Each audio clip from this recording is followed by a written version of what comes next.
Hello friends, welcome back to NVR updates YouTube channel. PGCET 2023 ಅಪ್ಡೇಟ್ಗೆ ಸ್ವಾಗತ.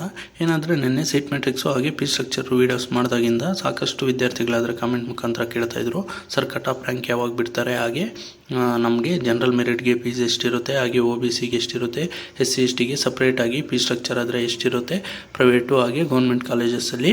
ಹಾಗೆ in case ನಮಗೇನಾದರೂ ಜನರಲ್ ಮೆರಿಟಲ್ಲಿ ಸೀಟ್ ಅಲಾಟ್ ಆದರೆ ನಾವು ಕ್ಯಾಟಗಿರಿಯಲ್ಲಿರೋ ಫೀಸ್ ಆದರೆ ಪೇ ಮಾಡಬೇಕಾ, ಇಲ್ಲ ಜನರಲ್ ಮೆರಿಟ್ದು ಇಲ್ಲ OBC ಇದಾದರೆ ಫೀಸ್ ಪೇ ಮಾಡಬೇಕಾ ಅಂತ ಕೇಳ್ತಿದ್ರು. ಅದಕ್ಕೆಲ್ಲ ನಾನು ಈ ವಿಡಿಯೋ ಎಲ್ಲಾದರೆ ಕಂಪ್ಲೀಟಾಗಿ ನಿಮ್ಮ ಡೌಟ್ಸ್ಗಳನ್ನು ಕ್ಲಾರಿಫೈ ಮಾಡೋ ಪ್ರಯತ್ನ ಆದರೆ ಮಾಡ್ತೀನಿ. ಅದಕ್ಕೂ ಮುನ್ನ ನಮ್ಮ ಚಾನಲ್ಗೆ ಇನ್ನೂ ಯಾರು ಸಬ್ಸ್ಕ್ರೈಬ್ ಆಗಿಲ್ಲೋ ಸಬ್ಸ್ಕ್ರೈಬ್ ಆಗಿ, ಹಾಗೆ ವಿಡಿಯೋ ಇನ್ಫಾರ್ಮೇಟಿವ್ ಅನ್ಸಲ್ಲಿ ವಿಡಿಯೋಗಾದರೆ ಒಂದು ಲೈಕ್ ಆದರೆ ಮಾಡಿ. ಬನ್ನಿ ಈಗ ವಿಡಿಯೋ ಆದರೆ ಸ್ಟಾರ್ಟ್ ಮಾಡೋಣ. ಏನಾದರೆ ಫಸ್ಟಿಗೆ ಕಟ್ ಆಫ್ ರ್ಯಾಂಕ್ ಯಾವಾಗ ಬಿಡ್ತಾರೆ ಅಂತ ನೋಡೋದಾದರೆ, ಏನಾದರೆ ನಿಮಗೆ ಈಗ ಸೀಟ್ ಮ್ಯಾಟ್ರಿಕ್ಸು ಹಾಗೆ ಪಿ ಸ್ಟ್ರಕ್ಚರು ಬಿಟ್ಟಾದ ನಂತರ ಈಗ ಇವತ್ತು ಡೇ ಎಂಡ್ ಒಳಗಡೆ ಇಲ್ಲ ನಾಳೆ ಒಳಗಡೆ ಆದರೆ ನಿಮಗೆ ಆಪ್ಷನ್ ಎಂಟ್ರಿ ಆದರೆ ಪ್ರೋಸೆಸ್ ಆದರೆ ಸ್ಟಾರ್ಟ್ ಆಗುತ್ತೆ.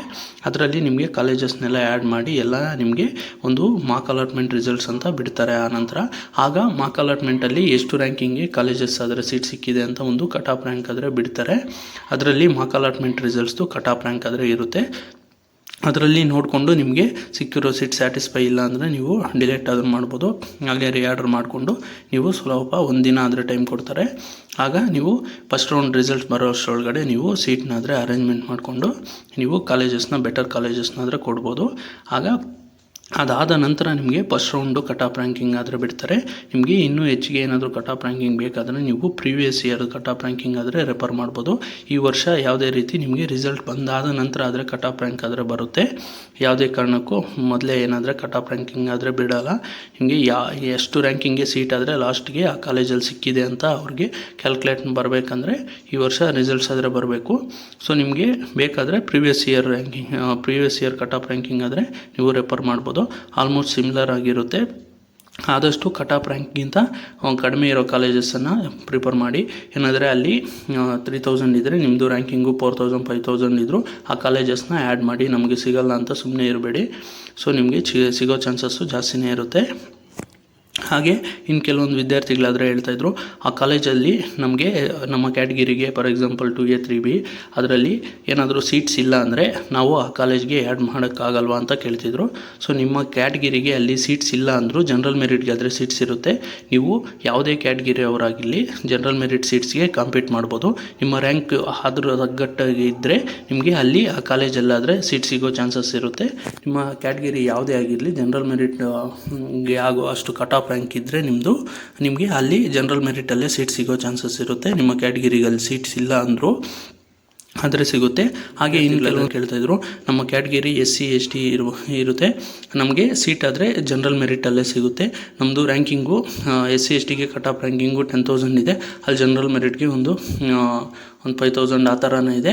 ಅಲ್ಲಿ ನಮಗೆ ಸೀಟ್ ಏನಾದರೂ ಅಲಾಟ್ ಆದರೆ ನಮಗೆ SC ST ಕ್ಯಾಟಗಿರಿಯವರಿಗೆ ಜನರಲ್ ಮೆರಿಟಲ್ಲಿ ಸೀಟ್ ಅಲಾಟ್ ಆದರೆ ನಾವು ಜನರಲ್ ಮೆರಿಟ್ದು ಫೀಸ್ ಪೇ ಮಾಡಬೇಕಾ, ಇಲ್ಲ SC ST ಕ್ಯಾಟಗಿರಿದು ಫೀಸ್ ಪೇ ಮಾಡಬೇಕಾ ಅಂತ ಕೇಳ್ತಿದ್ರು. ಸೊ ನಿಮಗೆ ಯಾವುದೇ ಕ್ಯಾಟಗಿರಿಯಲ್ಲಿ ಸೀಟ್ ಅಲಾಟ್ ಆಗಲಿ, ನಿಮ್ಮ ಕ್ಯಾಸ್ಟ್ ಯಾವುದಾದರೆ ರಿಸರ್ವೇಷನ್ ಕೊಟ್ಟಿರ್ತೀರೋ ಅಷ್ಟು ಫೀಸ್ ಆದರೆ ಪೇ ಮಾಡಬೇಕಾಗುತ್ತೆ. ಫಾರ್ ಎಕ್ಸಾಂಪಲ್ ಜನರಲ್ ಮೆರಿಟ್ಗೆ ಇಲ್ಲ OBC ಅವರಿಗೆ ಅಂದರೆ ಅದರಲ್ಲಿ 3A 3B ಹಾಗೆ 2A 2Bಗೆ ಎಲ್ಲ 57,750 ಆದರೆ ಇದೆ. ಇನ್ನು ಉಳಿದವರು ಏನಾದರೆ ಕ್ಯಾಟಗಿರಿ 1 ಹಾಗೆ SC ST ವಿದ್ಯಾರ್ಥಿಗಳಿಗಾದರೆ 500 ಆದರೆ ಇದೆ. ಸಾಕಷ್ಟು ಕ್ಯಾಟಗಿರಿ 1 ಸ್ಟೂಡೆಂಟ್ಸ್ ಆದರೆ ಕೇಳ್ತಾಯಿದ್ರು ನಮಗೆ ಎಷ್ಟಿರುತ್ತೆ KA ಫೀಸು ಅಂತ. ಸೊ ನಿಮಗೆ ಒಂದು 500ಇಂದ 1000 ಆದರೆ ಇರುತ್ತೆ. ಏನಾದರೆ ಬಿಲೋ ಇನ್ಕಮ್ಗೆ 500 ಹಾಗೆ ಎಬೋವ್ ಇನ್ಕಮ್ಗೆ 1000 ಆದರೆ ಇದೆ.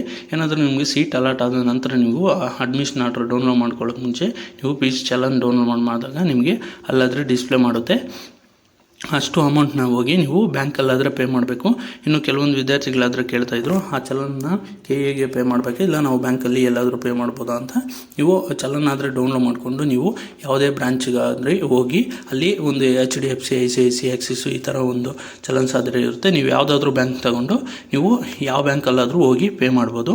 ನಿಮಗೆ ಯಾವುದೇ ರೀತಿ ಇಂಥ ಬ್ಯಾಂಕಲ್ಲೇ ಪೇ ಮಾಡಬೇಕು ಅಂತ ಏನೂ ಇದಿರಲ್ಲ. ಹಾಗೆ ಇನ್ನು ಕೆಲವೊಂದು ವಿದ್ಯಾರ್ಥಿಗಳಾದರೆ ಕೇಳ್ತಾಯಿದ್ರು, ನಾವು ಈಗ ಪೇ ಮಾಡೋ ಫೀಸು KAಗೆ ಆದರೆ ಪೇ ಮಾಡ್ತೀರಿ, ನೆಕ್ಸ್ಟು ನಾವು ಕಾಲೇಜ್ ಫೀಸ್ ಅಂತ ಪೇ ಮಾಡ್ತೀರಲ್ಲ ಅದು ಪ್ರತಿ ಸೆಮಿಸ್ಟರ್ಗೆ ಪರ್ ಇಯರ್ಗೆ ಅಂತ ಆದರೆ ಕೇಳ್ತಾಯಿದ್ರು. ನೀವು ಏನಾದರೂ ಕಾಲೇಜ್ ಫೀಸು ಪೇ ಮಾಡ್ತೀರಾ ಅದು ಪರ್ ಇಯರ್ಗೆ ಇರುತ್ತೆ. ಯಾವುದೇ ರೀತಿ ಸೆಮಿಸ್ಟರ್ ವೈಸ್ ಆದರೆ ನೀವು ಫೀಸ್ ಆದರೆ ಪೇ ಮಾಡೋ ಅಗತ್ಯವಿಲ್ಲ. KA ಫೀಸು ಜೊತೆಗೆ ಕಾಲೇಜ್ ಫೀಸ್ ಆದರೆ ಪೇ ಮಾಡಬೇಕಾಗುತ್ತೆ. ಇದು ಗೌರ್ಮೆಂಟ್ ಕಾಲೇಜಸ್ಗೆ ಅರೌಂಡ್ 10K ಆದರೆ ಇದೆ. ಸೊ ಇನ್ನು ಉಳಿದಿದ್ದು ಪ್ರೈವೇಟ್ ಕಾಲೇಜಸಲ್ಲಿ ಅವ್ರು ಡಿಪೆಂಡ್ಸು, ಅವ್ರ ಕಾಲೇಜಲ್ಲಿ ಒಂದೊಂದು ಕಾಲೇಜಲ್ಲಿ ಒಂದೊಂದು ಫೀಸ್ ಆದರೆ ಇರುತ್ತೆ. ನೀವು ಅವ್ರ ಕಾಲೇಜಲ್ಲಿ ಎಷ್ಟು ಹೇಳಿದ್ರೆ ಅಷ್ಟಾದರೆ ಫೀಸ್ ಆದರೆ ಪೇ ಮಾಡಬೇಕಾಗುತ್ತೆ. ಹಾಗೆ ಕೆಲವೊಂದು ವಿದ್ಯಾರ್ಥಿಗಳಾದರೆ ಕೇಳ್ತಾಯಿದ್ರು, ನೆಕ್ಸ್ಟ್ ಇಯರಿಂದ ಎಲ್ಲಿಗೆ ನಾವು ಫೀಸ್ ಆದರೆ ಪೇ ಮಾಡಬೇಕು ಅಂತ. ನೋಡಿ, ಸೆಕೆಂಡ್ ಇಯರಲ್ಲಿ ನೀವು KAಗಾದರೆ ಯಾವುದೇ ರೀತಿ ಫೀಸ್ ಆದರೆ ಪೇ ಮಾಡೋಂಗಿಲ್ಲ. ಆದರೆ ನೀವು ಒಟ್ಟಿಗೆ KA ಫೀಸು ಹಾಗೆ ಕಾಲೇಜ್ ಫೀಸು ಎರಡನ್ನೂ ಸೇರಿ ನೀವು ಕಾಲೇಜ್ಗೆ ಆದರೆ ಸೆಕೆಂಡ್ ಇಯರಲ್ಲಿ ಪೇ ಮಾಡಬೇಕಾಗುತ್ತೆ. ಎಷ್ಟಿರುತ್ತೋ ಅಷ್ಟು ಅವರು ಒಟ್ಟಿಗೆ ಕಾಲೇಜ್ಗಾದರೆ ಪೇ ಮಾಡಿಸ್ಕೋತಾರೆ ಸೆಕೆಂಡ್ ಇಯರಲ್ಲಿ. ಇದು ಪ್ರೈವೇಟ್ ಕಾಲೇಜಸಲ್ಲಿ. ಏನಾದರೆ ಗೋರ್ಮೆಂಟ್ ಇನ್ಸ್ಟಿಟ್ಯೂಷನ್ಸಲ್ಲಿ, ಕೆಲವೊಂದು ಗೋರ್ಮೆಂಟ್ ಇನ್ಸ್ಟಿಟ್ಯೂಷನ್ಸಲ್ಲಿ ಆಲ್ಮೋಸ್ಟು ಎಲ್ಲ KA ಫೀಸ್ ಆದರೆ ನಿಲ್ಲಿರುತ್ತೆ. ಕಾಲೇಜ್ ಫೀಸಲ್ಲಿ ಎಷ್ಟಿರುತ್ತೋ ಅಷ್ಟು ಒಂದು ಸಮಥಿಂಗ್ ಫಸ್ಟ್ ಇಯರಲ್ಲಿ ಎಷ್ಟಾದರೆ ಪೇ ಮಾಡಿರ್ತೀರ ಅದರಲ್ಲಿ ಒಂದು 70% ಆ ಥರ, ಇಲ್ಲ ಗೋರ್ಮೆಂಟ್ ಫೀಸಲ್ಲಿ KA ಫೀಸ್ನ ಬಿಟ್ಟು ಕಾಲೇಜ್ ಫೀಸು ಯೂನಿವರ್ಸಿಟಿ ಫೀಸ್ ಅಂತ ಏನಾದರೆ 10,000 ಮೆನ್ಷನ್ ಮಾಡಿದ್ದಾರೆ ಅಷ್ಟನ್ನು ಮಾತ್ರ ಆದರೆ ಗೋರ್ಮೆಂಟ್ ಇನ್ಸ್ಟಿಟ್ಯೂಷನ್ಸಲ್ಲಾದರೆ ಪೇ ಮಾಡಿಸ್ಕೋತಾರೆ. ಇನ್ನು ಉಳಿದಿದ್ದ ಅಮೌಂಟ್ ಆದರೆ ನೀವು ಸೆಕೆಂಡ್ ಇಯರಲ್ಲಾದರೆ ಪೇ ಮಾಡೋ ಅಗತ್ಯವಿಲ್ಲ.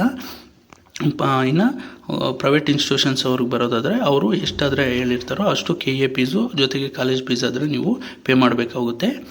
ಹಾಗೆ ಇನ್ನು ಕೆಲವೊಂದು ವಿದ್ಯಾರ್ಥಿಗಳಾದರೆ ಕೇಳ್ತಾಯಿದ್ರು, ಸರ್ ಗೌರ್ಮೆಂಟ್ ಇನ್ಸ್ಟಿಟ್ಯೂಷನ್ಸು ಹಾಗೆ ಪ್ರೈವೇಟ್ ಇನ್ಸ್ಟಿಟ್ಯೂಷನ್ಸ್ನ ಸಪ್ರೇಟಾಗಿ ಒಂದು ವೀಡಿಯೋ ಮಾಡಿ ಆದರೆ ತಿಳಿಸ್ಕೊಡಿ ಅಂತ.